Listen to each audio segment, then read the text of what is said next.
Fitch cutting its outlook on China's credit rating to negative from stable, saying that the government could pile on debt as the economy faces increasing uncertainty. Twitter या x के जो owner है आजकल, जी हाँ, Elon Musk की, और वो जी भारत इसी मंथ भारत आने वाले हैं.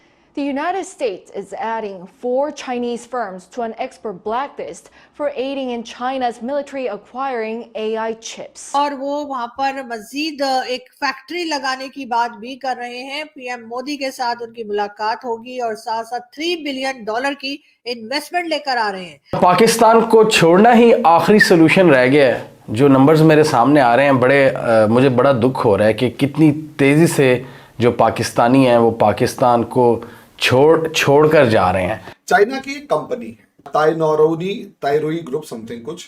अब ये जो सीमेंट कंपनी है, सोच कर देखिए 15 मिनट में $1.9 बिलियन की कंपनी जो है वो औंधे मुंह गिरती है. हम 193 मुल्कों में से अब 164वें मुल्क आ गए हैं, लोएस्ट ब्रैकेट्स में.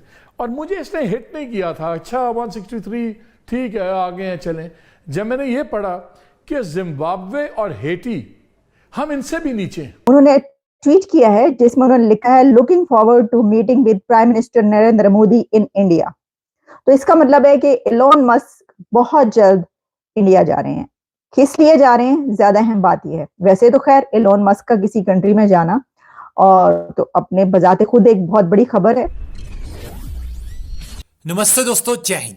हिंदुस्तान स्पेशल में आपका स्वागत है. दोस्तों, चीन की इकोनॉमी कई मोर्चों पर संघर्ष कर रही है और अब फिच ने भी चीन की क्रेडिट रेटिंग को डाउनग्रेड कर दिया है. उसका कहना है कि चीन कई तरह की आर्थिक चुनौतियों का सामना कर रहा है और उसकी वित्तीय स्थिति को लेकर जोखिम लगातार बढ़ता जा रहा है. फिच ने चीन के आउटलुक को स्टेबल से नेगेटिव कर दिया है. चीन लंबे समय से रियल एस्टेट के संकट से जूझ रहा है, जिससे पूरी इकोनॉमी के डूबने का खतरा पैदा हो गया है. फिच ने एक बयान में कहा है कि क्रेडिट रेटिंग में बदलाव इस बात को दर्शाता है कि चीन में पब्लिक फाइनेंस आउटलुक को लेकर जोखिम बढ़ता चला जा रहा है, जिससे आगे इकोनॉमी को लेकर अनिश्चितता बनी हुई है. चीन की सरकार रियल एस्टेट पर निर्भरता कम करने के लिए दूसरे सेक्टर्स पर फोकस कर रही है. देश की जीडीपी में रियल एस्टेट के करीब 30% हिस्सेदारी है, लेकिन पिछले कुछ साल से यह गहरे संकट में है. इस कारण देश की पूरी इकोनॉमी के चौपट होने की आशंका बताई जा रही है. दूसरी तरफ एलोन मस्क भारत आ रहे हैं और चीन इसको लेकर भी तिल मिलाया हुआ है. तो जनाब, आज की जो खबर है वो ये है कि एलोन मस्क साहब जो हैं उन्होंने ऐलान कर दिया है, ट्विटर पर ट्वीट किया है कि वो इंडिया जा रहे हैं और इंडिया में उनकी मुलाकात होगी भारतीय वजीर आजम नरेंद्र मोदी साहब से. अच्छा, अब वैसे तो हम जानते हैं कि ये कोई नई बात नहीं है. इसकी वजह यह है कि एलोन मस्क जो हैं वो उन्होंने जाना ही जाना था इंडिया, लेकिन कब जाना था ये अब पता चल गया है. उन्होंने ट्वीट किया है जिसमें उन्होंने लिखा है looking forward to meeting with prime minister Narendra Modi in India. तो इसका मतलब है कि एलोन मस्क बहुत जल्द इंडिया जा रहे हैं. किस लिए जा रहे हैं, ज्यादा अहम बात यह है. वैसे तो खैर एलोन मस्क का किसी कंट्री में जाना और तो अपने बजाते खुद एक बहुत बड़ी खबर है. दुनिया का जो है वो मोस्ट इन्फ्लुएंशियल, मोस्ट रिचेस्ट और one of the richest man जो है वो एलोन मस्क है. तो एलोन जिस चीज पर हाथ रख देता है, जिस चीज पर उंगली रख देता है, उसका भाव बढ़ जाता है, और जिस चीज पर वो जिसके ऊपर ट्वीट कर देता है उसका भाव गिरा देता है. और बल्कि समटाइम्स तो एलोन अपने ट्विटर पर आकर पूछते हैं लोगों से कि क्या बिटकॉइन को कीमत बढ़वानी है, किसकी कीमत बढ़वानी है. लोग कह देते हैं जब तो वो बिटकॉइन के ऊपर कोई ना कोई ट्वीट कर देते हैं, अगर उसकी कीमत बढ़ानी हो तो वैसी ट्वीट होगी और अगर उसकी कीमत गिरानी हो तो वैसी ट्वीट होगी. इसी तरीके से और भी बहुत सारी चीजों की, ऑयल तक की, तेल तक पे जो है उन्होंने ऐसी ट्वीट्स की हुई है जिसके बाद उसके भी भाव कम और ज्यादा हुए. लेकिन हम इस वक्त बात करें कि एलोन मस्क जो हैं वो अभी कुछ दिन पहले ही भारत से होकर गए हैं. इंडिया का विजिट करके अभी कुछ दिन पहले एलोन मस्क गए, और इससे पहले भी Indian prime minister Narendra Modi हैं उनसे उनकी मुलाकात तो जब नरेंद्र मोदी अमेरिका आए थे, यहाँ पर उनका विजिट हुआ था, तो उस वक्त भी उनकी एलोन मस्क से मुलाकात हुई थी. अब ये जो मीटिंग है ये बहुत इंपॉर्टेंट इसलिए है क्योंकि एलोन मस्क एक बिग अनाउंसमेंट करेंगे इंडिया के अंदर, जिसमें वो बताएंगे कि वो कितने बिलियंस डॉलर्स की इन्वेस्टमेंट इंडिया में करने लगे हैं. वैसे तो सबको पता है कि ईवी जो टेस्ला है, जो कार्स हैं, वो अब इंडिया में आ रही हैं। और दिलचस्प बात ये कि मैंने आपको पहले भी प्रोग्राम में किया था जिसमें आपको बताया था कि एलोन मस्क को इतनी जल्दी है इंडिया में अपनी कार्स लाने की कि उन्होंने जो जर्मनी है वहां से ही इंडियंस के लिए जो है वो कार्स बनाई है वहां पर, और फिर वो जो है वो इंडिया पहुंचेंगी या पहुंच रही हैं। तो इससे पहले कि वो उन्होंने कहा कि चले एक्सपेरिमेंट अभी से स्टार्ट कर देते हैं।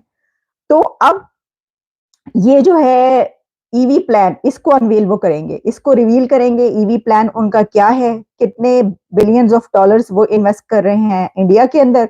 और वैसे तो खैर इससे पहले हमने बताया वो $3 बिलियन का वो उनका जो फैक्ट्री या प्लांट है वो उन्होंने लगाना है, उसके लिए उन्होंने जगह भी ढूंढ ली है और वहां पर वो उसका प्लांट लगाएंगे। अब देखिए दुनिया भर के जो बिजनेसेस हैं वो इंडिया में जा रहे हैं और वहां पर अपने प्लांट लगा रहे हैं, अपनी फैक्ट्रीज लगा रहे हैं, दुनिया भर के बिजनेस हैं जी। और सिर्फ यही नहीं कि एलोन की फैक्ट्री वहां पर लगेगी या जो टेस्ला है उसका प्लांट वहां पर लगेगा, नहीं, बल्कि इसके साथ उन्होंने वहां पर इसकी टेक्नोलॉजी भी ट्रांसफर करनी है। क्योंकि जो भी कंट्री वहां पर जाता है इंडिया में अपना काम लेकर, तो उसके लिए जो है वो किया जाता है कि टेक्नोलॉजी दो, तो फिर ठीक है, तो फिर वो टेक्नोलॉजी भी ट्रांसफर करते हैं। तो कोई कह रहा है जालिमो मोदी आ रहा है। ट्विटर या एक्स के जो ओनर है आजकल, जी हाँ, एलन मस्क की, और वो जी भारत इसी मंथ भारत आने वाले हैं, शायद 3rd वीक तक पहुंच जाए या 4th वीक तक पहुंचे। वैसे खैर सुना यही है कि 22 अप्रैल तक उन्होंने आना है और वो वहां पर मजीद एक फैक्ट्री लगाने की बात भी कर रहे हैं। पीएम मोदी के साथ उनकी मुलाकात होगी और साथ साथ $3 बिलियन की इन्वेस्टमेंट लेकर आ रहे हैं। अब भारत में इस तरह की ये कोई पहली बात नहीं है, इससे पहले भी कई लोग और कई इंटरनेशनल कंपनीज जो है वो भारत में आते हैं और अपने अपने जो भी उनकी प्रोडक्ट है उसके लिए वहां पर फैक्ट्रीज लगाते हैं, ऑफिसेस खोलते हैं, जिसमें कि हमें प्राइम मिनिस्टर मोदी बहुत सक्सेसफुल दिखाई देते हैं कि वो जिस तरह से लोगों को अट्रैक्ट करते हैं, यानी डिफरेंट कंट्रीज की जो मल्टीनेशनल कंपनीज है उन्हें भारत में अट्रैक्ट करने में, उन्हें भारत में लाने में और उन्हें ये यकीन दिलाने में कि उनका सामान, उनका ऑफिस, उनका जितनी कंपनी है, उनका पैसा, हर चीज सिक्योर है। भारत में किसी को ये डर नहीं होता कि पैसा लगाया तो डूब जाएगा या अगर उनके स्टाफ वहां गया तो मार दिया जाएगा, जो कि पाकिस्तान में हमने देखा है कि इस किस्म की प्रॉब्लम्स रही हैं और पाकिस्तान इस तरह की प्रॉब्लम्स के ऊपर काम भी नहीं कर पा रहा। यानी अगर हम भी अपने यहाँ थोड़ी सी सिक्योरिटी बढ़ाएं और बताएं लोगों को कि अगर आप आएंगे तो हम आपका पैसा नहीं खा जाएंगे, अगर आप आएंगे आपका पैसा ना सिर्फ ये कि आपको वापस मिलेगा, बल्कि ये कि उसके साथ साथ आपको जो इन्वेस्टमेंट आप करेंगे उसमें आपको प्रॉफिट भी होगा, आपके लोगों की जानों को भी खतरा नहीं है और आपके लोग यहाँ आकर आराम से काम भी कर सकते हैं। ये सारी चीजें पाकिस्तान को भी भारत से सीख कर और इसी चीज के आगे बढ़ना होगा, तभी कोई आएगा हमारे यहाँ इन्वेस्टमेंट करने, तभी कोई आएगा यहाँ पर भी फैक्ट्री लगाने।